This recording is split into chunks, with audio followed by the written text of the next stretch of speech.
जय श्री कृष्ण। बहुत सुंदर समय का अवलोकन हम कर रहे हैं। अभी अभी जन्माष्टमी का पावन पर्व गया है और अब एक बहुत बड़ा योग जो है भाद्रपद में बन रहा है और वो योग है गंगा स्नान का, यमुना स्नान का, नर्मदा स्नान का, प्रयागराज में स्नान का, अर्थात अभी सोमवती अमावस्या का पर्व जो है भाद्रपद में आया है और ये बहुत वर्षों के बाद ऐसा महान योग आया है। सोमवती अमावस्या के दिन एक और बहुत बड़ा योग है और वो योग है कुशात पाठ उत्सव। अब ये क्या उत्सव है? कुशात पाठ उत्सव क्या होता है? तो ये जो नाम है ये संस्कृत में नाम है कुशात पाठ। ये आप जानते होंगे कि एक हमारे यहाँ पूजा पाठ में कुशा का प्रयोग होता है। पहले ऋषि मुनि कुशा के आसन पर बैठ के भजन ध्यान करते थे और भगवत प्राप्ति कर लेते थे, उसकी उपलब्धि ऐसी है।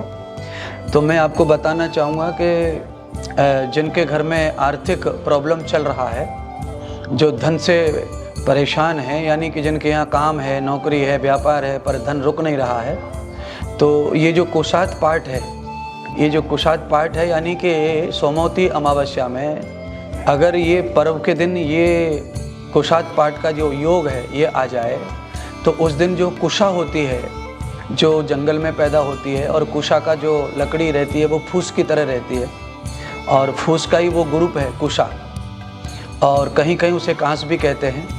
तो ये कुशा जो होती है अगर हम इसे उपलब्ध कर लें और कुशा उपाट कर लें, यानी कहीं से उखाड़ के ले आएँ, कहीं से अगर ऐसा मिल जाए और ला करके आप, अगर आपका व्यापार कमज़ोर है तो आप उसे व्यापार में, वहाँ दुकान, व्यापार, फैक्ट्री जहाँ है वहाँ सोमवती अमावस्या के दिन आप ला के रख दें। आपको धन वृद्धि होगी और आपका व्यापार जो रुक रहा है वो जल्दी से चालू होगा। अगर आपके किसी और परिवार में अशांति है, झगड़े हैं, क्लेश है आपस में, तो कुशात को ला करके आप अपने परिवार में जो पूजा स्थल है वहाँ पर एक साइड में बांध करके झाड़ू की तरह पूजा स्थल में अगर रख देते हैं तो बहुत शीघ्र ही आपके घर में शांति वास आएगा।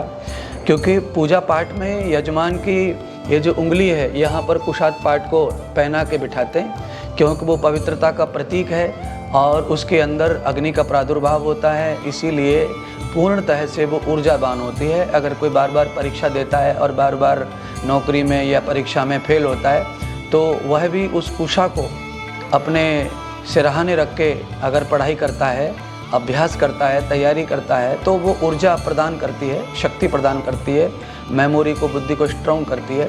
इसीलिए वो कुशा जो लेकर के अगर हाथ में डाल के या हाथ में पकड़ के भी अगर आप कुशा को लेकर के गंगा, यमुना, कावेरी में स्नान कर लेते हैं सोमवती अमावस्या में तो आपके शरीर में कई रोगों का नाश हो सकता है।